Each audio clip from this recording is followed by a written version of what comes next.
Very exciting. We're live? All right. All right. I am honored to be here with my young friend, Dr. Robert Thurman. Hello, Robert. Hi, igualmente, equally honored to be here with Wade the Elephant. Yes. So Robert and I, at this point, go way back. This is our third conversation. Today, we're going to talk about death and dying, which is actually, surprisingly to me, Robert, probably not to you, a very exciting subject for a lot of people. I asked my Facebook community, I said I was going to talk with you today, and did they have any questions about death and dying? And there's many questions. So first of all, so you're involved in this conference, The Art of Dying, I believe, The Art of Death and Dying? Right, I don't know what they call it now. We started it years ago, Tibet House and Open Center as The Art of Dying. Okay. So why do you as a Buddhist, why do any of us care to talk about dying? Is it just morbid to talk about it? Well, that's what people think, but the opposite is the case. What's Right. morbid is to live in denial of dying, because we are dying and we're going to die, and lots of people die. And every thing that clicks, every second clicks is moving towards dying. And when you live in denial of a reality, then you sort of are in denial of the reality of living. And to really come alive, you should be right in the face of your death. Which is, everybody knows that. It's like Elizabeth Kubler-Ross said. She was with 10,000 people who were dying, helping them. And she said she never met a single one who regretted not having spent another day at the office. Right. Yeah. And because when you know you're going and you want to make every moment count, you want to be meaningful, you want to be alive. So being aware of death actually brings you to life.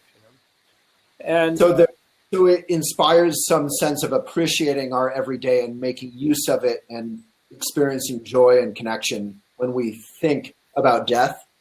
Yeah, because it means that life is not to be taken for granted. Life is precious. Life is fleeting. And then you really want to live it, Right. And I even have a theory of why only the Tibetans have such a systematic, all religions deal with it, but only Tibetans have a systematic way of dealing with death in a special way on the Buddhist science from India. And the reason is that they demilitarized completely as a society toward the latter part of their existence, last 300 or 400 or 500 years, and had no army. So therefore, they weren't drafting people to go off senselessly killing each other, because the human life is so precious. Every moment of human intelligence is so precious. And why go kill yourself over just to win a few more acres for your leader?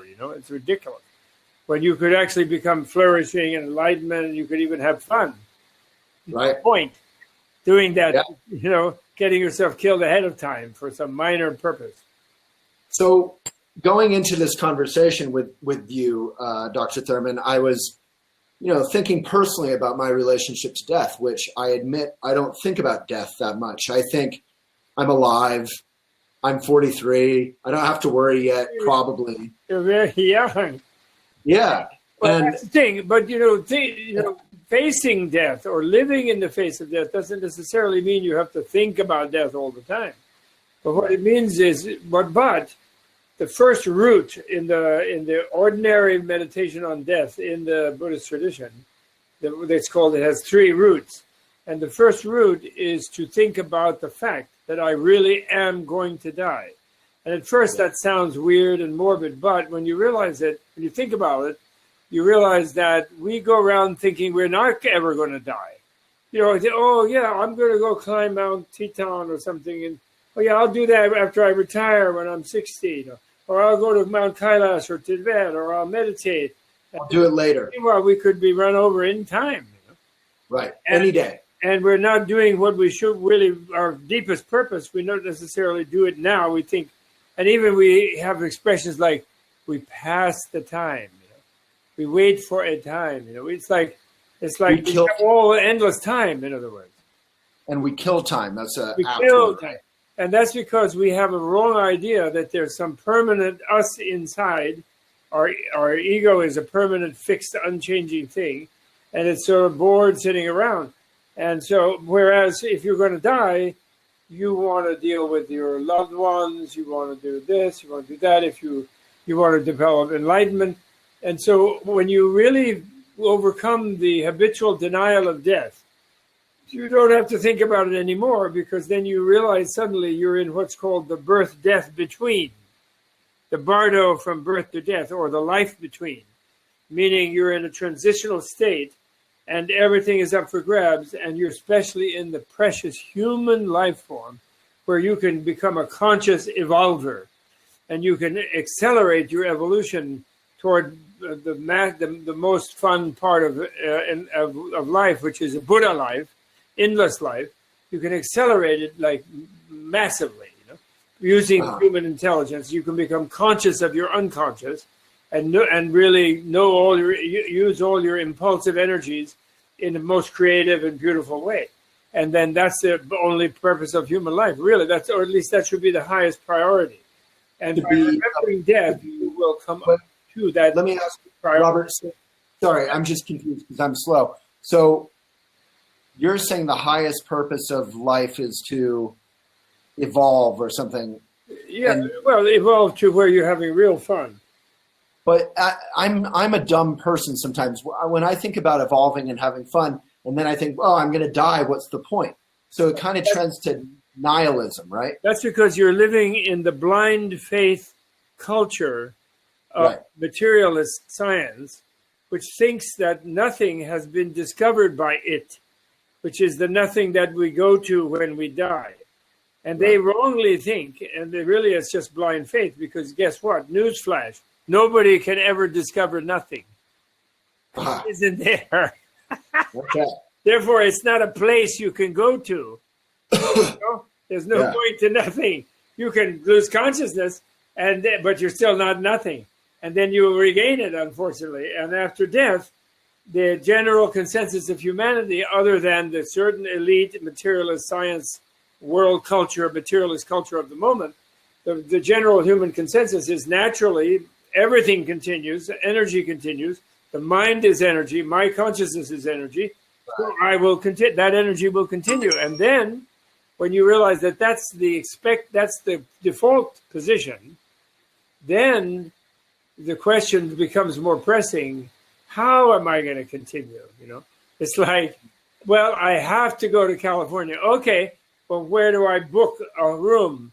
Which airport do I land in? Who am I going to see? That becomes important. If you're not going anywhere and you're just going to nothing, of course, then it doesn't matter. But although it would still matter to people, materialists still want to be a better person in life, because a better person has more fun, is more content, more happy, more blissful, more nice to others. Others like them better, so they want to improve as a person anyway, even in materialists. But they don't have the same intensity and the super energy to become really evolved and to therefore meditate, let's say, therefore learn something new, therefore control that anger, control that lust and that greed, and make it something beautiful. You may use the energy, but make it beautiful. Let me ask, so I don't know if I'm willing to concede that point that everyone thinks it continues. I feel like when I die, I'm just going to be like, as Robin Williams says when he's talking about death in Dead Poets Society, I'm just going to be fertilizer for daffodils. Well, yeah, that's the materialist thing. And it was an ancient tribal thing, actually, too. It's supposed to be so modern, but that was ancient tribal thing. I will be organic fertilizer. Or you could see it in the Upanishads from long ago. But and I'm not insisting that you believe that. And actually, Buddhist science does not have absolute dogmas. However, the dogma that for sure you're not going to go anywhere and you're going to be nothing is based on no evidence, zero evidence. All they know is there's a flat line in the brain and there's no heart, there's no pulse. But they don't know that the mind hasn't gone somewhere else. That they don't know. It's like if you take your hard disk and you turn it off and there's no electricity in it, that's great. But you might have just transmitted it to microwave to a hard disk, a storage disk somewhere. Send it off to Dropbox. I'm hoping my writing from the 90s on my old first Apple laptop is gone. I want it to be actually gone. So when I think about dying, myself dying, it's almost like I forgot I'm dying, because like I just had lunch and I ate a great burrito with hot sauce, and I had coffee, and I was talking with people, and it was fun. And then I think about dying, and I just get sad. Like, why do we have to die? And I think that's why people don't think about dying. It just is kind of sad, isn't it? Well, I know, but partly that's because they are, in a consensual culture that it's the end of everything. And so there's no possibility of future enjoyment. And there's also a numbing of the caution and the fear of future suffering, a total numbing. And it's lurking outside of their direct inspection. So therefore, it's just a kind of uneasy thing. And, you had a nice burrito. You're not starving in Puerto Rico. You're not starving in Somalia. So therefore, you feel regretful about it. People easily get to places where they seek anesthesia. Look at all the heroin addicts, opioid addicts. They're so desperate. Or they commit suicide thinking that they're going to cease to exist. And as far as Robin Williams go, he also was in that movie Where Dreams May Come, where he saved a Catholic wife who had committed suicide and got her out of hell against the doctrine of the church. Yes. And so that's why I don't believe that actually he really did commit suicide, Robin Williams. I think something else happened, but I have no idea what. But I think Robin Williams was much too intelligent. And I just don't believe that he got that depressed. I know people say that and they have all, but I don't really believe it. I love him, man. I thought he was so brilliant and marvelous. And wonderful. He was so sensitive to people. I don't think he would do that. Yeah, he was wonderful. That's a digression. No, it's Robin Williams is always worth a digression. He was apparently going through some sort of degenerative health issues, and he knew about that. So if he did commit suicide, it might not have been out of hating himself or something, but just rationally looking at where his mind was going and saying, maybe he was samadhi or something, and he just wanted to leave the body. Yeah, that could be. It's possible. Yeah. Anything is possible except nothing. That's the only thing that isn't possible. I love that. I'm going to share that. I don't understand it, but I love it. So you're such a cheerful, funny guy, and you've had such a rich life in the fundamental meaning of that word. Like, you've studied and you've taught and you've traveled and you've been around the Dalai Lama, and you have a pretty cool, interesting family. Like, doesn't that just make you so sad? Even if you are going to continue, like next life, maybe you're not going to be so cool. You're just going to be a cat or something. You don't know. No point. If you think that there's a danger of next life, like Pascal, you better. So I'm hoping, of course, that a lot of things I did will enable me to navigate. I was thinking actually of writing a book, Waylon. I don't know, but you could be my agent. It's called How to Get Reborn on Fifth Avenue. I love it. That sounds like a New Yorker article. It is like a New Yorker. One of the comings. Or maybe, in other words, or in a happy planet where we don't have crazy kings and ministers and presidents and insane people, where we have nice people and insane Congress people and so forth. That sounds like a nice planet. And next life I want it to be better. Next life I'd like to be able to help my kids in a better way, help the world like that. So, but to be able to do that, you have to develop knowledge of the unconscious. In Buddhist psychology, for example, based on their notion, their common sense, not a mystical but common sense idea that it's definitely going on, they actually, I don't know what they did. I just suddenly lost it. Anyway, they I don't know what they do. What did I was? Well, the thought passed away and died, and went. What? That thought went to a future life. It went somewhere. It went to nothing. It must be. I don't know. Late in the day. So, Robert, let me ask you: why does the Buddha? We all love the Buddha. Yeah. I mean, everyone loves the Buddha, even if you're not Buddhist. Why does the Buddha care about death so much? Well, he doesn't care. Well, he cares about death because people don't like to die. They're afraid to. And he was, originally, before he was enlightened, probably concerned about it. And when he became enlightened, he realized that he didn't die, and he doesn't die, and people don't die. And he not only, and therefore, and also he realized the deep nature of reality is bliss. And so he realized that he didn't care that he didn't die, because he knew he would be blissful forever. And on top of that, he would help everybody else be blissful, which is what he's still doing.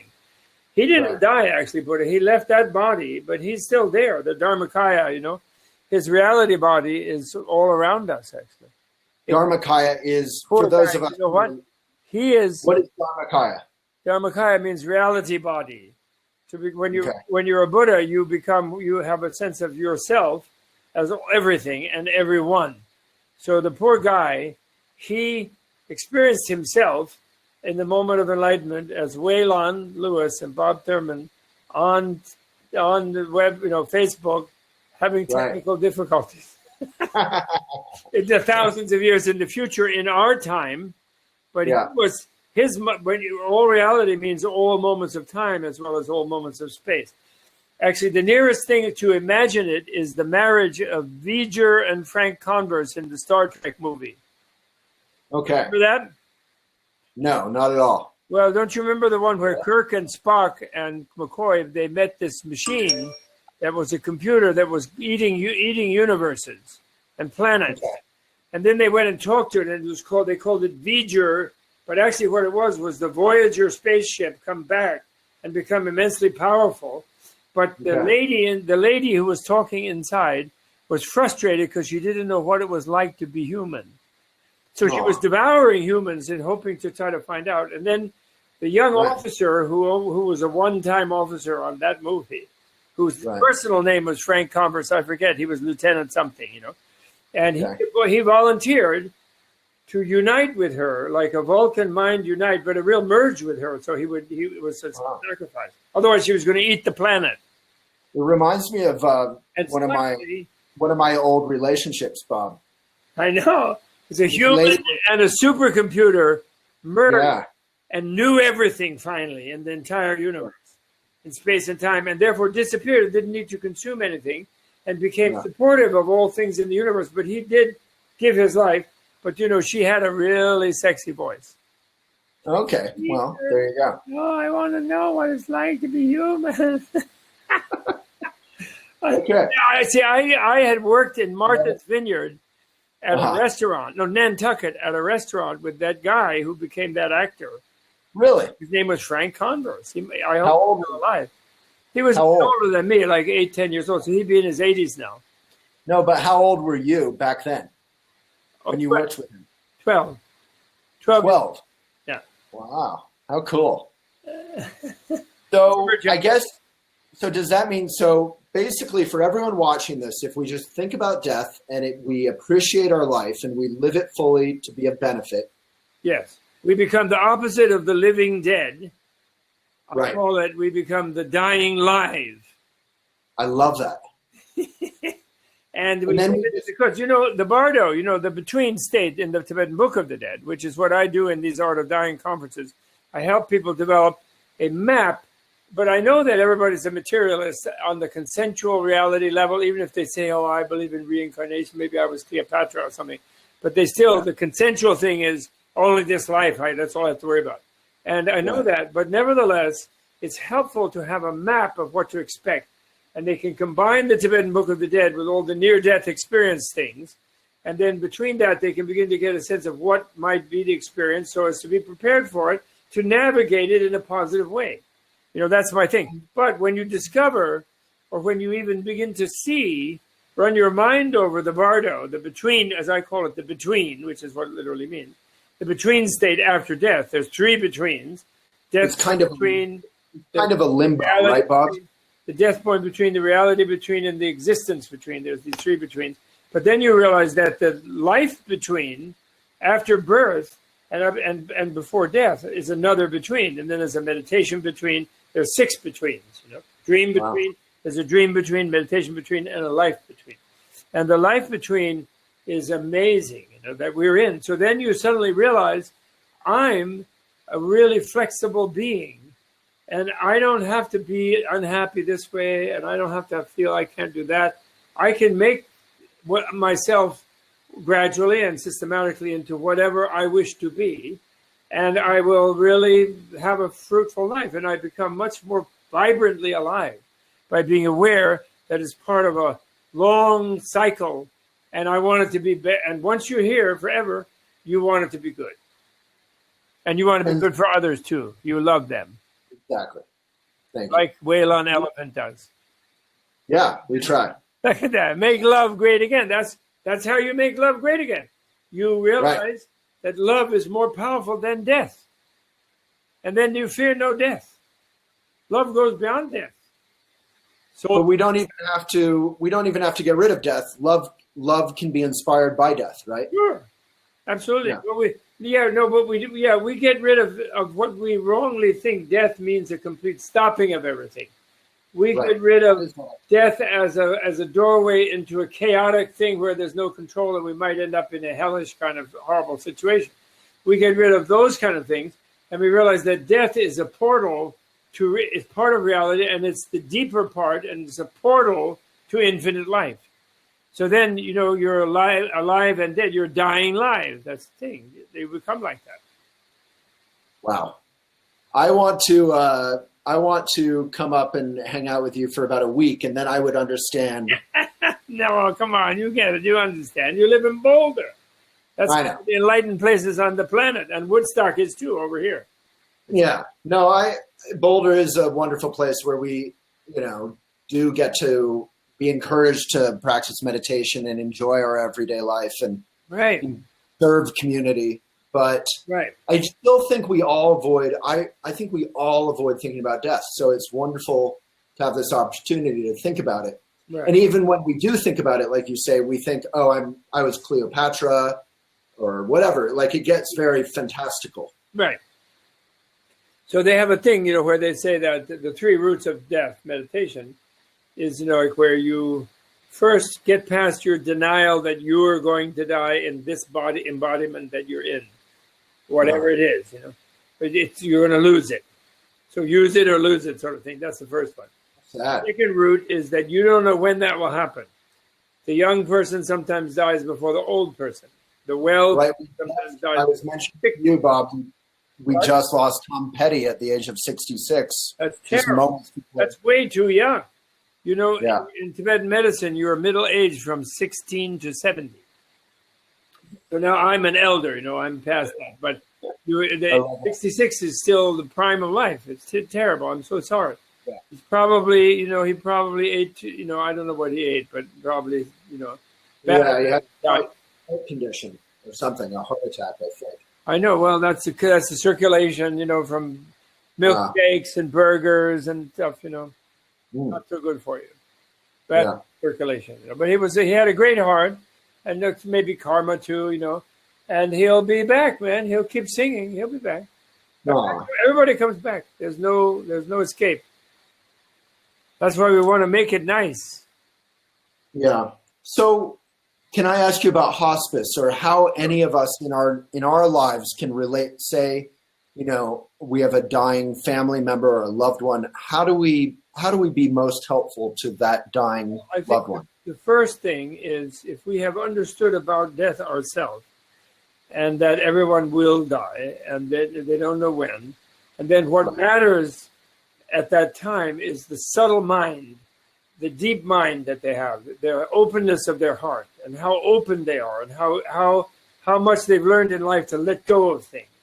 And then we can assist them to let go of things, write their will, give away their favorite T-shirt, give their "Make Love Great Again" hat to somebody. No, they're not attached to things, and then and more opening, and then forgive everybody who was mean to them, and ask for forgiveness of those who they were mean to, and really try to let go, like go downstream, like go with the flow.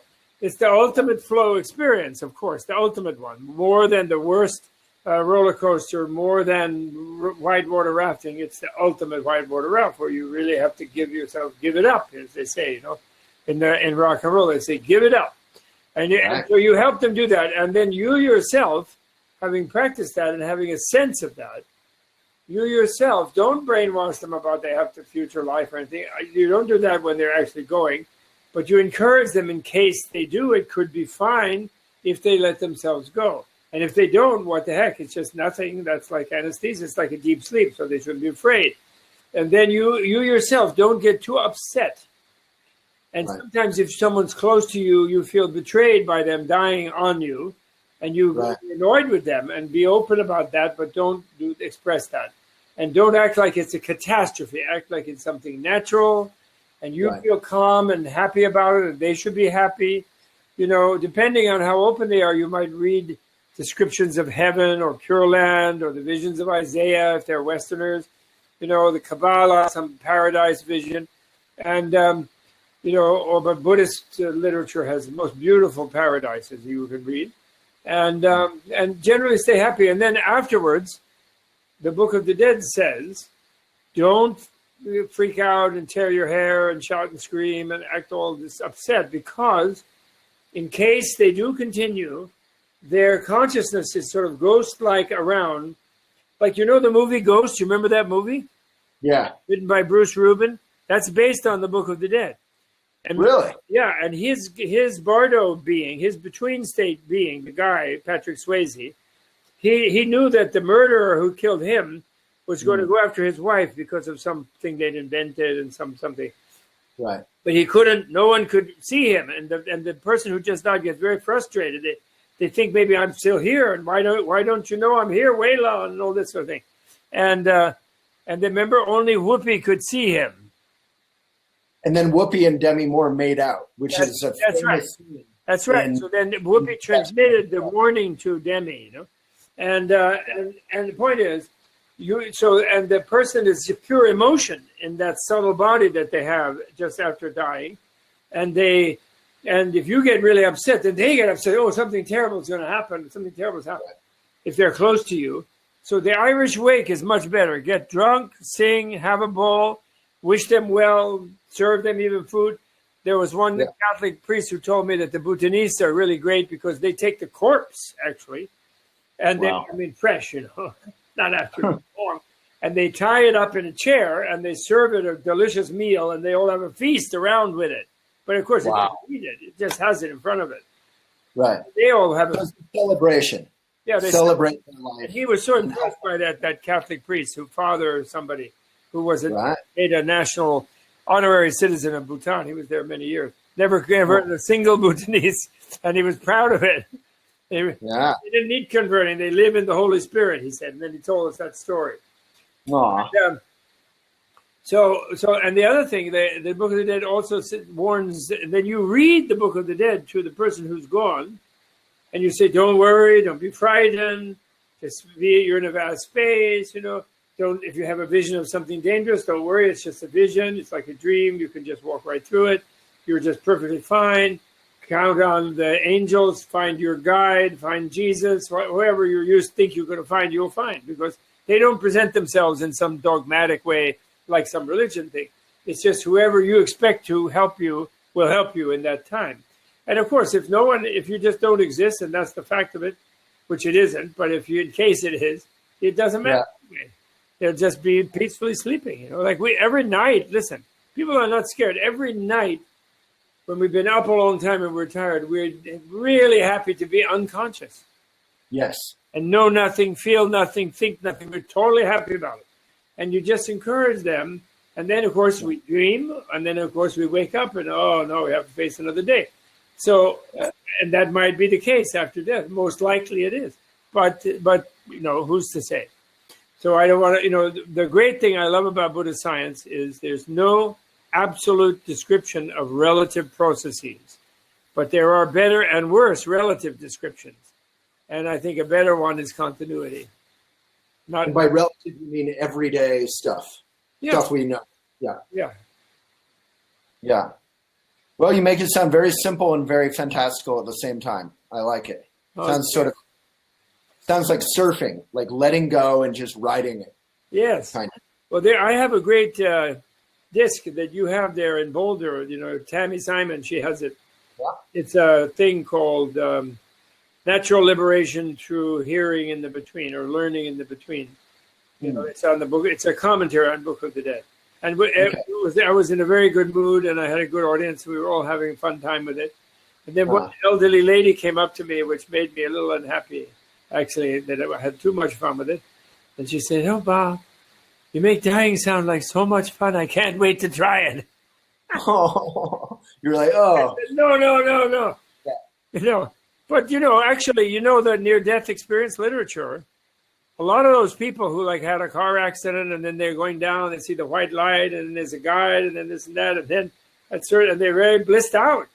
They're going in like Jacob's ladder, they're going up into the light.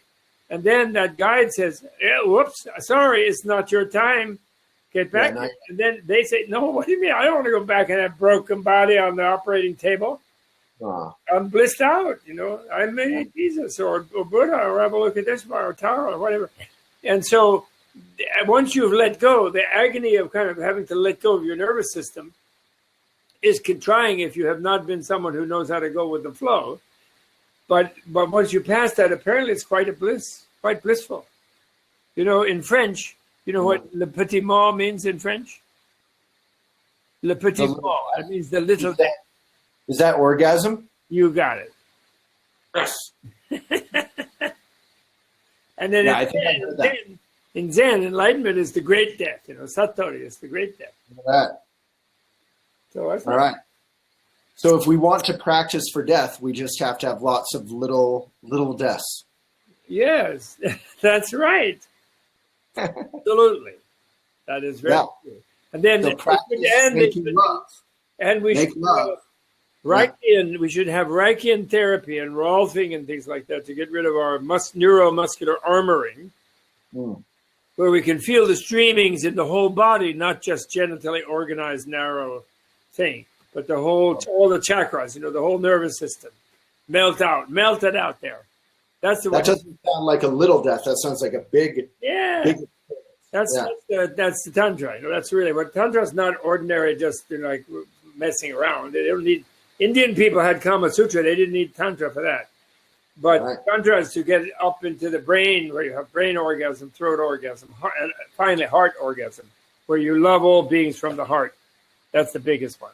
That's the best. This is the funnest conversation about death I think anyone's had lately. We're talking about orgasms and Tantra and burritos and. Well, the Tantric Abhidharma or the Tantric science, which really is the one. Those are the guys who are like the pioneers who consciously died. Like lucid dreaming. Mm-hmm. They lucidly died and they lucidly took rebirth, and all those reincarnate lamas supposedly are like that, and I'm sure some of them are, and many of them in history have been, and that's where the knowledge of this kind of thing comes from. From report of explorers, actually, who explored the inner realm of the subtle body. The subtle realm, you should really say, maybe. It's not just inner, it's also outer, but it's inner. I like to say, there's a great thing. A Buddha is a being who has no atoms, who lives in pure light. The body of a Buddha, they say, is a pure light body below the wave particle paradox, down there in the pure wave. You don't know quite what it is, pure energy, right at the event horizon of the speed of light, where mass becomes infinite. So they don't have any atoms. There's a big fuss about it in some texts. Yeah, that's confusing to me because, it sounds cool, but Buddhas are also just ordinary humans, right? Isn't that the point? No. They can manifest and appear as an ordinary human if a human being needs to think they're dealing with an ordinary human, if that's the only way they're going to learn something. Let me rephrase that then. The idea is that anyone can become a Buddha. Yes, but not just by, 3-week retreat or 3-year retreat or whatever. Damn it. Except that some extraordinary people already are Buddha. Right. But you know something? What I'm very excited about one thing nowadays. I really am happy about it. I recently worked on a book of a student of mine, a translation he did. I kind of helped him, but he did it pretty much. He's Chinese, and he translated it into Chinese from Tibetan and Sanskrit. And then he did an English version a bit for his thesis, but he didn't finish the whole thing in English. So I had to help him editing it. It's a book from Maitreya, the future Buddha, and it's about what the Buddha nature really is. And I love that. You see, think about this. When you become a Buddha, or when Shakyamuni became a Buddha, you experience yourself as everybody else, as well as yourself. And you blissfully do so. Because you see that their real nature is bliss, that they're also made of light. Yeah. But your compassion doesn't let you ignore that they are not feeling quite satisfied. And they are frustrated, and they're frightened, and they're anxious, and they're misery. But then that's because they don't know what they really are. So the part of the Buddha's mind that experiences himself as being us are two levels. Our real inner bliss, that is the life force of us, and then our mental concept of ourselves as not quite happy and a little freaked out and everything very ordinary and like not resigned to a bit of misery but hoping for a little fun and all this sort of thing. So both of them, but the part that is aware of our bliss nature of Buddha's mind is our Buddha nature.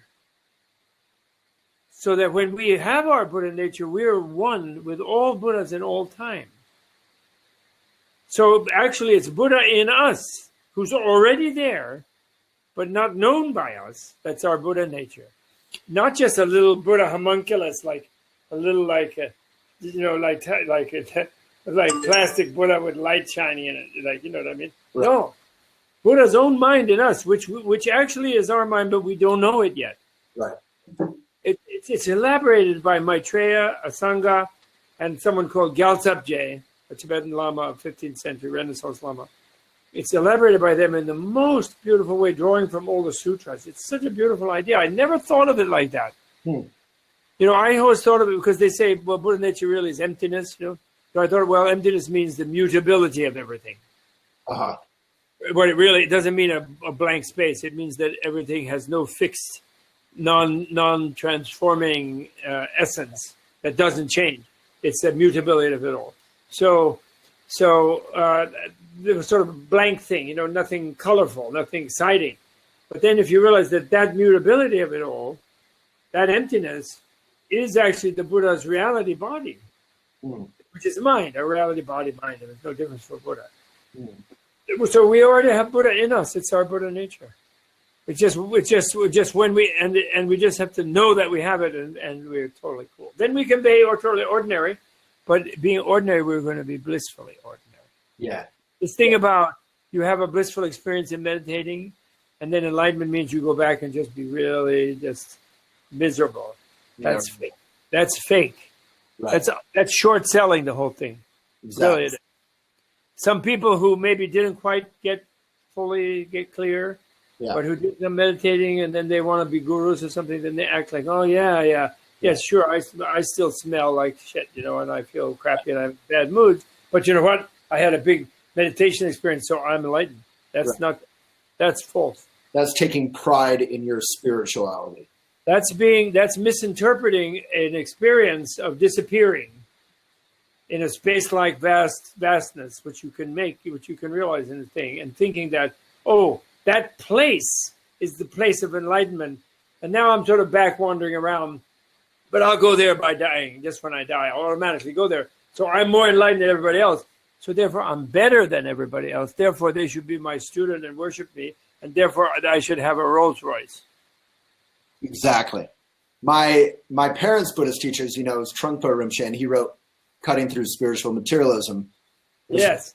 Basically about the point that the ego, me wanting to be great and happy and get suffering away from me, will use anything, including meditation or enlightenment itself, to prop up my ego, you know, to prop itself up. That can be done like that. That was a great book that he wrote, that one. I like that. He wrote that when he was still a hippie, and I like that. Yeah. That's correct. And actually, you know, you can interpret his whole sad thing with the alcohol and everything as in a way he was sort of so much at the service of all of the hard drinking Americans that he just, you know, Westerners, you know, remember Nietzsche's famous saying, the two great diseases of Europeans alcoholism and Christianity. Wow. Christianity. Wow. But, he took wrong. He didn't really get the inner mystic side of Christianity. He thought it just meant being self-destructive, self-effacing. He wanted people to be noble, and glorious. Yeah. So, well, Bob, you would love it. Trent wrote a poem about that. He did? Yeah, in the early 80s, he said, I can't remember it exactly, but he said something like, he was very sad, and he wrote, have I been here too long? Have I been corrupted by Coca-Cola and by John Wayne and he was referring to the sort of Americanism. And in my mind, this is off topic a bit, but, there was such a yes man kind of club around the guru, around any guru, that yes man thing develops. And for all of us in our life, like Bob, a lot of people admire you and like you, but if you just surround yourself with people who are nice to you and try to please your ego, you're going to be miserable. That's true. That is true. I don't have that problem. That's why, it's great to have a mate who really loves you enough to criticize you. Exactly. Love that. Very important. Yeah, I don't want you to criticize me, Robert, but listen, I'm not your mate. I'm your friend. Yeah. But friends, we can do a little and so on. Yeah. But the thing is, you can criticize me. I need it, and if I see something I think would be helpful, I'll say it. But I mean, like a mate. I mean, like my mate nowadays is my wife. Yeah. She doesn't take nonsense from me, and that's been so helpful to me over the years, really. And she loves me. And that's true love. And you have to realize that someone who loves you could do that. Yeah. And that's hard, because we're used to being spoiled. Yeah, Trent again, he said, your mate, your spouse is the only person who cares enough to get in there and say stuff that's going to make you angry and defensive sometimes. That's right. Yeah, they're patient and they'll take time and they'll be the messenger for the whole world to you. That's right. A good enough mate. That's it. That's a lucky thing.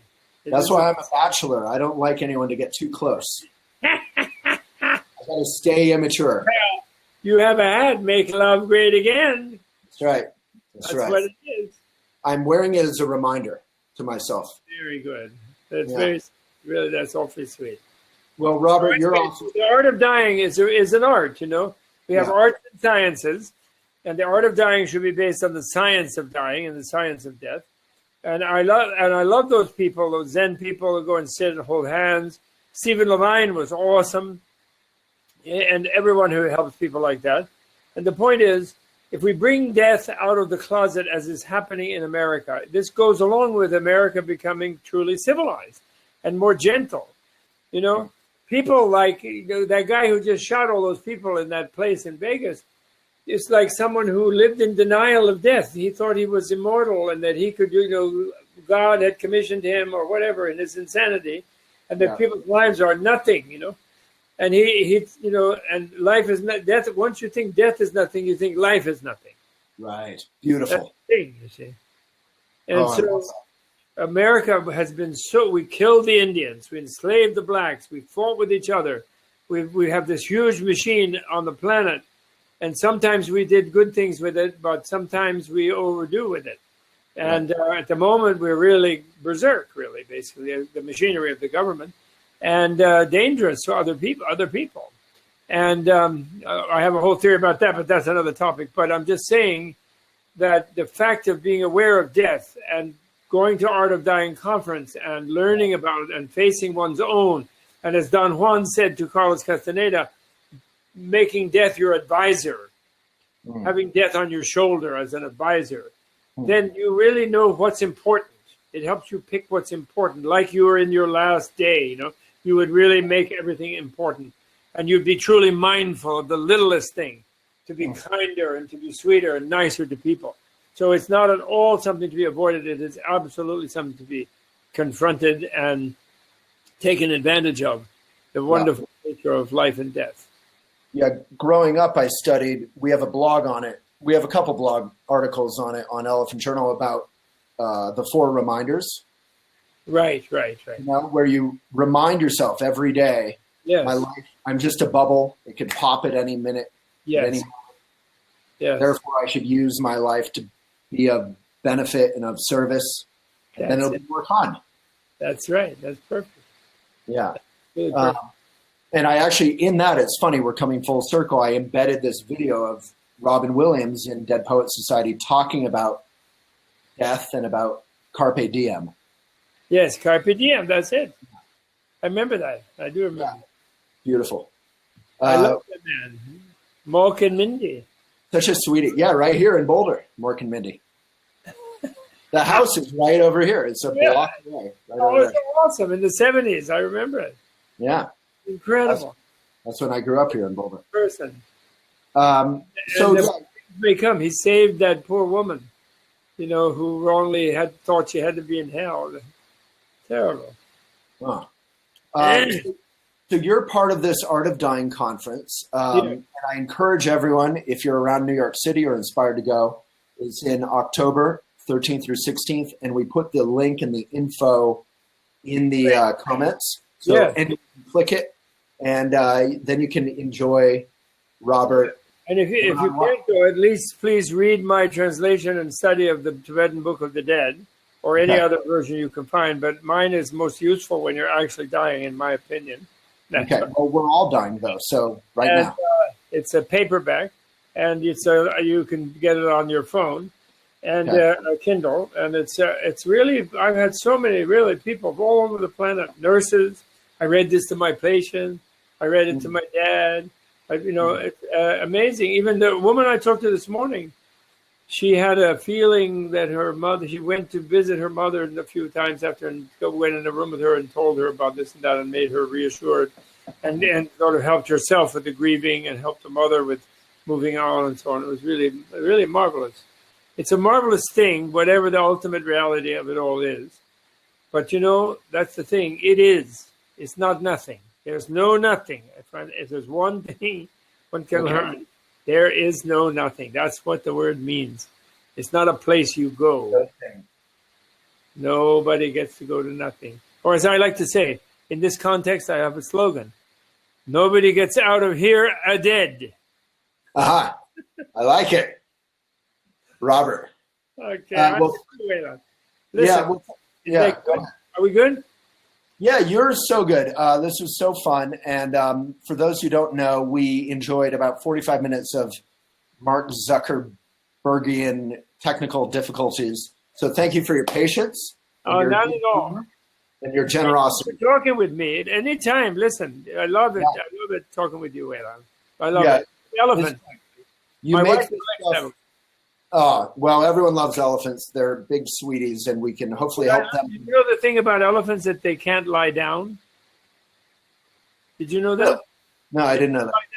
They roll in a soft, mushy mud to dust on their body or to cool themselves, but they cannot actually sleep lying down. They sleep standing up.